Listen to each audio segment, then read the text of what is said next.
अब हमारा टॉपिक है लाइट एमिटेड डायोड यानी एलईडी। ये एक forward biased PN junction diode होता है जो अपने अंदर से लाइट की फ्रीक्वेंसी को एमिट करता है। आजकल लाइट एमिटेड डायोड यानी एलईडी का बहुत वाइड लेवल पर हर जगह इसका यूज़ है। हर घर में लाइट सोर्स के लिए एलईडी का यूज़ किया जाता है, क्योंकि ये जो डिवाइस है ये एक तो बहुत सस्ती होती है और अगर ये ख़राब हो जाए तो इसको हम दोबारा कर रिपेयर कर सकते हैं। इसकी कॉस्ट के हिसाब से ये जो इलेक्ट्रिसिटी है उसको भी बहुत कम कंज्यूम करती है। 4 या 5 वोल्ट पर ये खूब अच्छी लाइट, सफिशिएंट लाइट हमें प्रोवाइड करा देती है ये डिवाइस। हर जगह, चाहे तो शॉप पर देख लें या किसी फेस्टिवल में देखें, हर जगह एलईडीज़ का यूज़ किया जाता है लाइट के लिए, सजावट के लिए। और घरों में भी हर घर में ये आसानी से देखने को मिल जाती है। एलईडी का एक छोटा सा शेप हमने यहाँ पर बना रखा है। इसमें एक 2 वायर निकले हुए हैं। एक पॉजिटिव पोल होता है, इसका पॉजिटिव से बैटरी के पॉजिटिव पोल से जोड़ते हैं और दूसरा नेगेटिव, और इसके अंदर एक पीएन जंक्शन डायोड होता है यहाँ पर लगा हुआ। ठीक है, तो पीएन जंक्शन डायोड यानी पी टाइप पॉजिटिव से और एन टाइप इसका पोर्शन को नेगेटिव से जोड़ते हैं। तो समझ लो ये PN junction diode forward biasing में इसमें लगा रहता है। ठीक है, तो अब हम बात करेंगे कि लाइट एमिटेड डायोड यानी forward bias PN junction diode अपने अंदर से लाइट कैसे एमिट करता है, इसका बेसिक प्रिंसिपल क्या है।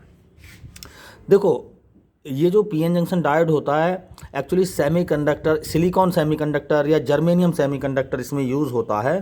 तो हमने मान लिया इसमें सिलिकॉन सेमीकंडक्टर है, तो इसकी एक छोटी सी प्रॉपर्टी हमें समझनी होगी। सिलिकॉन हो या कोई भी एटम हो, अगर उसकी आउटर वैलेंस इलेक्ट्रॉन पर कोई फोटोन स्ट्राइक करता है या फोटोन इंसिडेंट होता है, उस वैलेंस इलेक्ट्रॉन को फोटोन हिट करता है, तो फोटोन, वो इलेक्ट्रॉन, अगर फोटोन की एनर्जी सफिशिएंट है तो ये इलेक्ट्रॉन इस फोटोन की एनर्जी को एब्जॉर्ब करके फ्री हो जाता है और अपने प्लेस पर एक हॉल क्रिएट करता है। ठीक है, हॉल क्रिएट करता है, तो ये इलेक्ट्रॉन तो फ्री हो गया ना। तो जिस तरह से फोटोन के हिट करने से यहाँ पर एक हॉल क्रिएट हो जाता है, उसके रिवर्स में अगर देखो, यहाँ से फोटोन इस इलेक्ट्रॉन पर इंसिडेंट हुआ और इलेक्ट्रॉन फ्री हो गया इस एनर्जी को एब्जॉर्ब करके। अगर ये इलेक्ट्रॉन इसी एनर्जी के साथ इस हॉल को भरने के लिए दोबारा कर यहाँ पर आए, तो उसके बदले में ये एटम यहाँ से फोटोन एनर्जी को एमिट करेगा। यानी जब फोटोन इंसिडेंट हुआ तो उसने इलेक्ट्रॉन को यहाँ से जंप करा दिया और इलेक्ट्रॉन को एनर्जी दे दी इसने। अब ये इलेक्ट्रॉन इसी एनर्जी के साथ अगर यहाँ पर आए, यानी हॉल में आए, तो यहाँ से फोटोन एनर्जी निकल जाती है। ठीक है, तो ये बेसिक प्रिंसिपल है। पेयर एनहिलिनेशन और पेयर प्रोडक्शन न्यूक्लियर फिजिक्स में हम पढ़ते हैं इसको। तो ओवरऑल हमारा मेन मकसद है कि हम एक पीएन जंक्शन डिवाइस की स्लैब लेंगे और वहाँ पर पी टाइप जो रीजन है, देखो ये पीएन जंक्शन एक डिवाइस है, पी टाइप रीजन में बहुत सारे हॉल हैं और एन टाइप में हमें पता है कि यहाँ पर फ्री इलेक्ट्रॉन होते हैं। अब जिस तरह से देखें यहाँ पर ज़रा, जिस तरह से ये इलेक्ट्रॉन आया है और यहाँ पर हॉल था और हॉल को जैसे ही इसने इलेक्ट्रॉन ने फिलअप किया तो इसमें से फोटोन एनर्जी निकल गई। तो अब हमारा मेन मकसद यही है कि एन टाइप के जो इलेक्ट्रॉन हैं ये किसी तरह से इस हॉल को, इनको फिल करें और यहाँ से एनर्जी एमिट करें। ठीक है, तो ये एनर्जी की कुछ क्वांटिटी भी होती है। जैसे हमारे पास सिलिकॉन क्रिस्टल है, ये सिलिकॉन सेमीकंडक्टर है, तो ये इलेक्ट्रॉन अगर इस ऑर्बिट में है तो इसको वैलेंस इलेक्ट्रॉन कहेंगे। तो आउटर सबसे अपर मोस्ट एनर्जी लेवल में अगर इलेक्ट्रॉन प्रेजेंट हैं तो उनको हम, जिस रीजन में रहते हैं उसको हम वैलेंस बैंड कहते हैं। ये हमने पिछली वीडियो में क्लियर किया था। ठीक है, अगर इस वैलेंस बैंड के इलेक्ट्रॉन को कोई फोटोन मिल जाए, एनर्जी मिल जाए सफिशिएंट, तो ये कंडक्शन बैंड में चली जाती है। ठीक है, कंडक्शन बैंड में जाने का मतलब है वो इलेक्ट्रॉन फ्री हो गया। तो इलेक्ट्रॉन को कुछ एनर्जी चाहिए होती है, तो उस एनर्जी को हम एक एनर्जी गैप से रिप्रेजेंट करते हैं, जो पिछली वीडियो में बताया, उसको हम फॉरबिडन गैप बोलते हैं। तो अगर ये वैलेंस बैंड में इलेक्ट्रॉन है तो हम ऐसे कहेंगे जैसे ये इलेक्ट्रॉन सिलिकॉन की आउटर मोस्ट ऑर्बिट में है और फोटोन इस पर आया और फोटोन से ये एनर्जी एब्जॉर्ब करके जंप हो गया। फ्री होने का मतलब ये कंडक्शन बैंड में चला गया।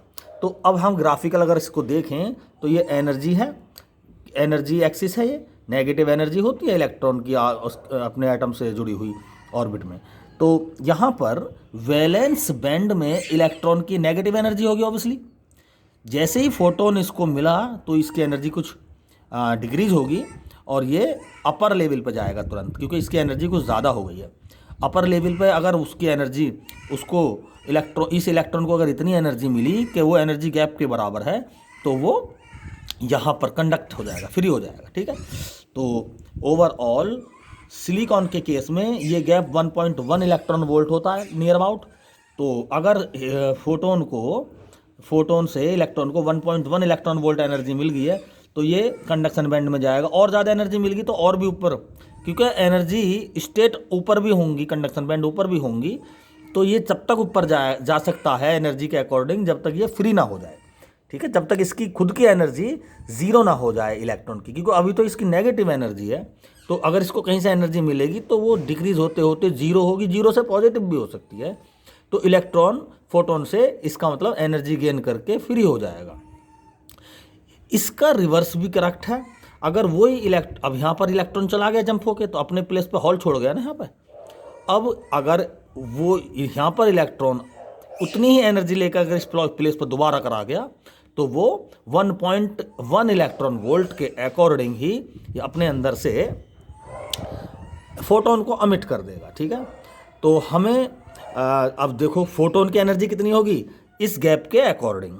ठीक, तो इस गैप के अकॉर्डिंग फोटोन की एनर्जी होगी, फ्रिक्वेंसी होगी, उससे उस एनर्जी से उस फोटोन किस कलर की लाइट दे रहा है वो डिसाइड होगा। अब हमें जैसे कलर का एलईडी चाहिए हम वैसे ही इम्प्योरिटी मिला देंगे सेमीकंडक्टर सिलिकॉन के प्लेस पर, सिलिकॉन में कुछ इम्प्योरिटी मिक्स कर देंगे। ठीक है, जैसे जैसे हम इम्प्योरिटी चेंज करेंगे उनका एनर्जी गैप बढ़ेगा तो इस इलेक्ट्रॉन को भरने, हॉल को भरने के लिए जो एनर्जी चाहिए होती है इलेक्ट्रॉन की उस गैप के अकॉर्डिंग होगी। और जैसे ही इस गैप के अकॉर्डिंग ये गैप जैसा होगा वैसा ही इलेक्ट्रॉन इसको फिलअप करेगा उसी एनर्जी का, और उसके बदले फोटोन भी उसी एनर्जी का अमिट होगा। यानी हमारा जो फोटोन का रंग है वो इस एनर्जी गैप पे, फॉरबिडन गैप पे डिपेंड करेगा कि हमारा सेमीकंडक्टर की वैलेंस बैंड और कंडक्शन बैंड के बीच में फॉरबिडन गैप कितना है। फॉरबिडन गैप जैसे जैसे बढ़ता रहेगा वैसे वैसे यहाँ हॉल को भरने वाले इलेक्ट्रॉन की एनर्जी भी ज़्यादा होनी चाहिए, क्योंकि फॉरबिडन गैप अधिक है। तो जो लाइट निकलेगी उसका रंग वैसे वैसे ज़्यादा फ्रिक्वेंसी का होगा यानी। ठीक है, तो यहाँ पर ये हमारे पास पी टाइप है और ये एन टाइप है। हमें नहीं पता इसमें इम्प्योरिटी कौन सी मिली हुई है। फिलहाल हमें ये पता है कि ये इलेक्ट्रॉन इस हॉल को फिलअप करेगा और जैसे ही फिलअप करेगा यहाँ से फोटोन्स निकलेंगे। ठीक है, फोटोन्स निकलेंगे इस तरह से, ये कंटिन्यूस फोटोन निकल रहे हैं अब। ठीक, तो यहाँ पर हमें पता है पीएन जंक्शन डायोड में अगर सिलिकॉन है तो 0.7 इलेक्ट्रॉन वोल्ट का यहाँ पर एक डिप्लेशन लेयर बन जाती है। वो फॉरबिडन गैप अलग है, सिलिकॉन के लिए 1.1 इलेक्ट्रॉन वोल्ट फॉरबिडन गैप होता है, लेकिन यहाँ पर जो डिप्लेशन लेयर होगी वो 0.7 इलेक्ट्रॉन वोल्ट की डिप्लेशन लेयर बन जाएगी और ये जंपिंग ख़त्म हो जाएगी और एक बहुत शॉर्ट टाइम के लिए पीएन जंक्शन में करंट चलकर यानी ट्रांजिएंट करंट चल के वो ख़त्म हो जाएगा। यानी बहुत शॉर्ट टाइम के लिए अगर करंट चलता है तो उसको हम ट्रांजिएंट करंट बोलते हैं। तो भाई इलेक्ट्रॉन जब तक इन हॉल्स को फिल कर रहा था तब तक करंट भी ट्रांजिएंट चला और वो फोटोन भी निकले, लेकिन अब जब इलेक्ट्रॉन की जंपिंग ख़त्म हो गई यहाँ से तो ये फोटोन भी निकलने बंद तुरंत। तो इसके लिए क्या करा जाए, इसके लिए हमें इसको फॉरवर्ड बाइसिंग की ज़रूरत है। यानी पी टाइप को हम पॉजिटिव पोल से और एन टाइप को नेगेटिव पोल से हम ऐड कर देंगे। ठीक है, इसको हमने पीएन जंक्शन को फॉरवर्ड बाइसिंग दे दी यानी बैटरी अप्लाइड कर दी। तो अब ये क्या होगा,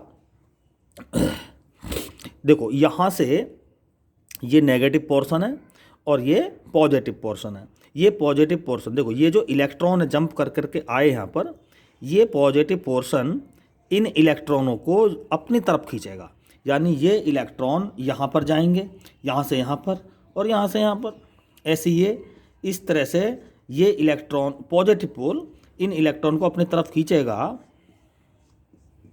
इस तरह से, और ये इलेक्ट्रॉन अपने रास्ता ये बना लेंगे, यानी इस तरह से इलेक्ट्रॉन आएंगे। और यहाँ से अब देखो, ये जब अब इलेक्ट्रॉन यहाँ से, पहले तो इलेक्ट्रॉन थे, ये इलेक्ट्रॉन है जंप हो गया था, अब ये इलेक्ट्रॉन खिंचकर इधर आ गया, यानी डिप्लेशन लेयर डिक्रीज हो गई, करंट फिर स्टार्ट हो गया, यानी अब ये हॉल मिल गया ना इसको। यहाँ पर पहले इलेक्ट्रॉन था, जंपिंग खत्म हो गई थी, अब ये इलेक्ट्रॉन इधर चला गया तो यहाँ पर हॉल फिर दोबारा कर बन गया। क्लियर। अब इन हॉल्स को भरने के लिए इलेक्ट्रॉन्स तो ये ख़त्म हो गए थे यहाँ पर, अब इलेक्ट्रॉन्स ये कैसे हो, ये नेगेटिव पोल है ना बैटरी का, ये नेगेटिव पोल क्या करेगा, इलेक्ट्रॉन्स को पुश करेगा यहाँ से ऐसे, तो ये इलेक्ट्रॉन आगे जाएंगे। ठीक है, कहने का मतलब है जब इलेक्ट्रॉन पुश, ये नेगेटिव पोल इलेक्ट्रॉन पुश करेगा आगे की तरफ, तो ये इलेक्ट्रॉन यहाँ आएंगे और ये इलेक्ट्रॉन फिर दोबारा कर इन हॉल्स को भरेंगे। हमारा कहने का मतलब है कि किसी तरह से यहाँ पर हॉल्स बने रहें और यहाँ पर इन पर जंपिंग करने के लिए इलेक्ट्रॉन भी बने रहें। ठीक है, तो जब ये नेगेटिव पोल यहाँ से इलेक्ट्रॉन पुश करेगा तो यहाँ पर पहले इलेक्ट्रॉन थे नहीं, लेकिन जैसे ही इलेक्ट्रॉन पीछे से पुशिंग होगी तो ये इलेक्ट्रॉन आगे को जंप होंगे और ये इलेक्ट्रॉन जब ये हॉल बन गया दोबारा कर इसमें जंपिंग करेगा। ठीक है, तो इस तरह से हम कहते हैं इलेक्ट्रॉन के द्वारा हॉल्स का डिफ्यूज़न हो गया, यानी जो सेमीकंडक्टर्स में हॉल थे यानी वो पॉजिटिव आयोनाइज था, अब वो इलेक्ट्रॉन के जंपिंग होने से कंप्लीट एटम बन गया। जैसे यहाँ पर हॉल था और इलेक्ट्रॉन के जंप होने से कंप्लीट एटम बन गया और उसके बदले में हमें क्या मिल गया, एक फोटोन मिल गया।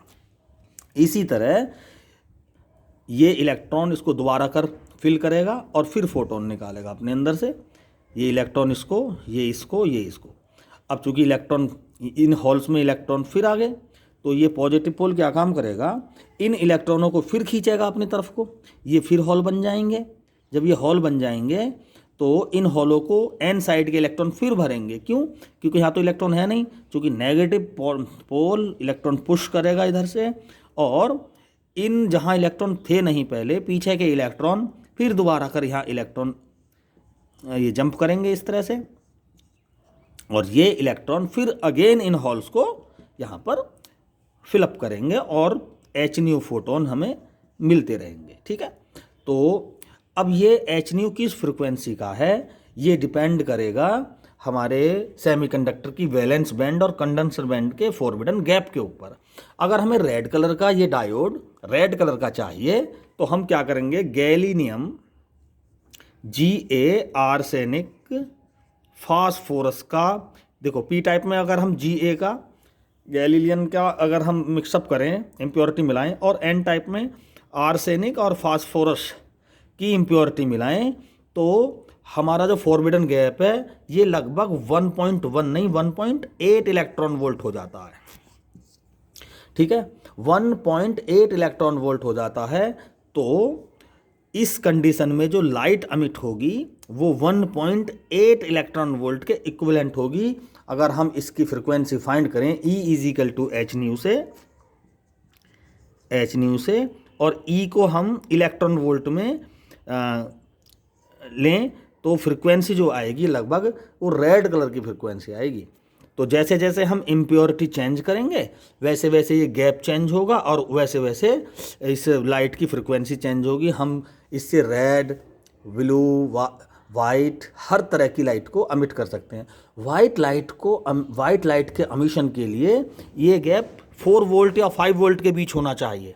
अगर हमें ऐसा सेमीकंडक्टर मिल जाए, ऐसी इम्प्योरिटी मिल जाए कि वैलेंस बैंड और कंडक्शन बैंड के बीच में फॉरबिडन गैप 4 वोल्ट का हो जाए तो फिर हमारी एलईडी वाइट लाइट देगी। ठीक है, तो इस जंक्शन से लाइट अमिट हो रही है।